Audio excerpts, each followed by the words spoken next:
Welcome back to Red Tales. This time round we're hearing about a man whose wife meets the consequences of her actions. Let's go. My wife had an affair and moved out for 2 months. Should I be thinking divorce? My wife and I have been married for 11 years. We have 2 young children. Over the last 2 or 3 years, my wife has been chasing a huge fitness goal. She became obsessed and it impacted our marriage. But once she reached the goal, she said she would focus back on the family. Still, we went to marriage counseling for about 2 months. It was painful because my wife admitted that she was very unhappy in the marriage, and that she loved me, but was not in love with me. She explained that she didn't know what I could do to make her happy. About 2 days before her big fitness challenge, I happened to see she left her phone on and unlocked.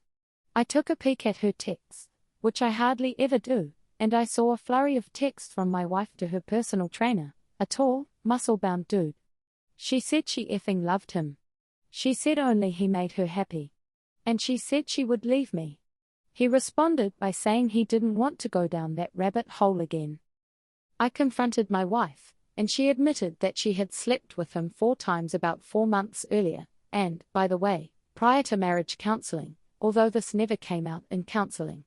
They had called off the affair, although my wife still continued to train with him 2 times a week. By her texts, my wife was, apparently, desperate to have him back. My wife told me that her personal trainer was a selfish escape. She lied to him about leaving me because she wanted that selfish escape again. At first, she said she would do whatever I needed to make our marriage work. I told her she needed to tell her trainer never to contact her again and to stop seeing her. And I told my wife we needed to have a hard conversation about how this all happened. My wife then went off for 2 days and met her fitness goals. She returned, and strangely, things went back to normal. I pushed her to talk about what happened, but she said she wasn't ready to talk. I wrote her letters explaining that I was hurt but ready to work on our marriage. She said she appreciated the letters, but never wrote back. I pushed her to talk, but she wasn't ready. After 2 weeks, she said I was suffocating her. She wanted to move out for a month or 2. So, she found a small apartment and has now moved out for 2 months, leaving me with a job and 2 kids, although she plans to have the kids stay there maybe 2 times a week. About 4 days into our separation, she called to say that she was happy and has found herself in the peace and quiet.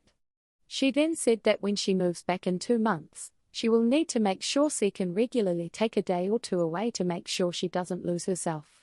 There seems to be no recognition that this separation is tough on me, and no recognition that maybe I don't want her to move back in. I told her when she moved out that our marriage may not survive separation.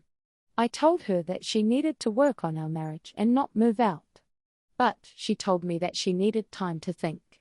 She still had feelings for her personal trainer, and she also couldn't tell me that she wouldn't see him again, although, for what it is worth, she said she wouldn't sleep with him again. Hearing her today simply assume that she is moving back has me angry. I have already hired a divorce attorney, but divorce is expensive and will be hard on our kids. But, do I have a choice? OP returns shortly after his wife's 2 months are up. My wife, 38 female, and I, 38 male, have been married 10 years, and we have 2 kids ages 5 and 7. About 2 years ago, our relationship struggled. My wife pulled away and seemed to spend all her energy focusing on running and qualifying for the Boston Marathon. She would run in the morning, leaving me to feed the kids and take them to school. When I would get home from work, she would usually disappear to take yoga or other fitness classes, leaving me to put the kids to bed. We went to marriage counseling, and I complained that my wife didn't see me and took me for granted.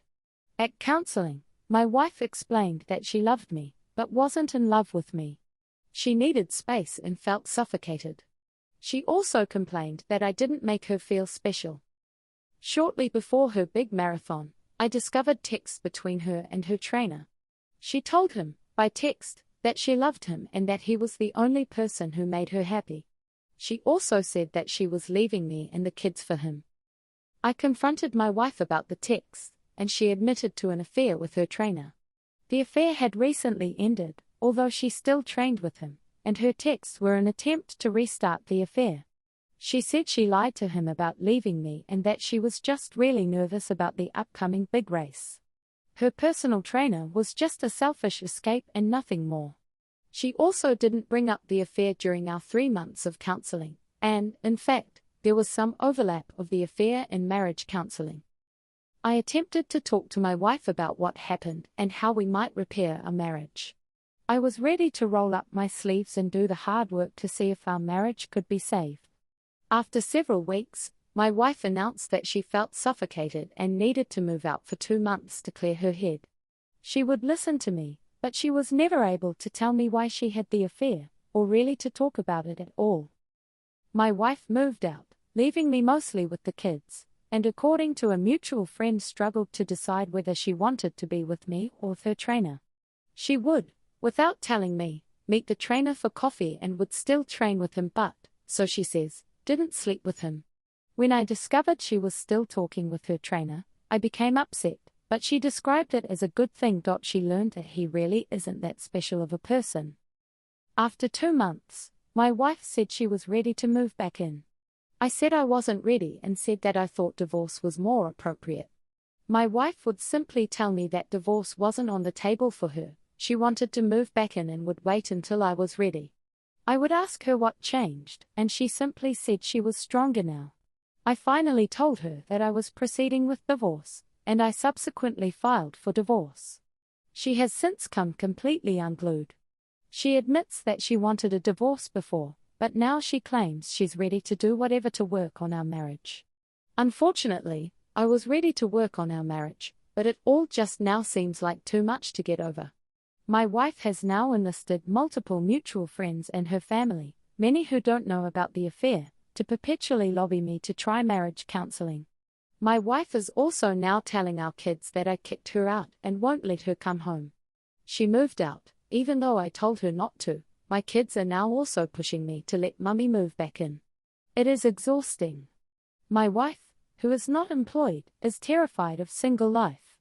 While now, for the first time in years, she is able to say that she loves me, I don't think that is what is motivating her. Divorce will be hard on my kids, but I can't see that marriage counseling will work at this point.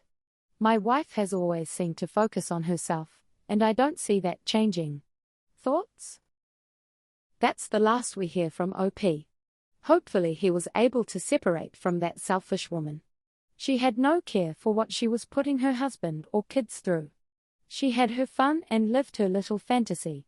Wants to have permission to run off and do it again whenever she pleases. He needs to out her to everyone. OP is only helping her manipulate the people around them, and he needs to shine as much light on her as possible.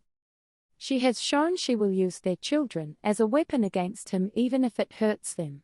Trying to turn the kids against him is particularly disgusting. At that point, documenting everything and divorce is his only real option. His wife has shown she is completely selfish, has no shame and could be incredibly dangerous to OP and his children. He needs to be very careful moving forward. Hopefully he's able to make a clean break. That's all for today. Thanks for joining us on Red Tales. If you enjoyed this video, please leave a like and think about subscribing if you haven't already. Have a wonderful day.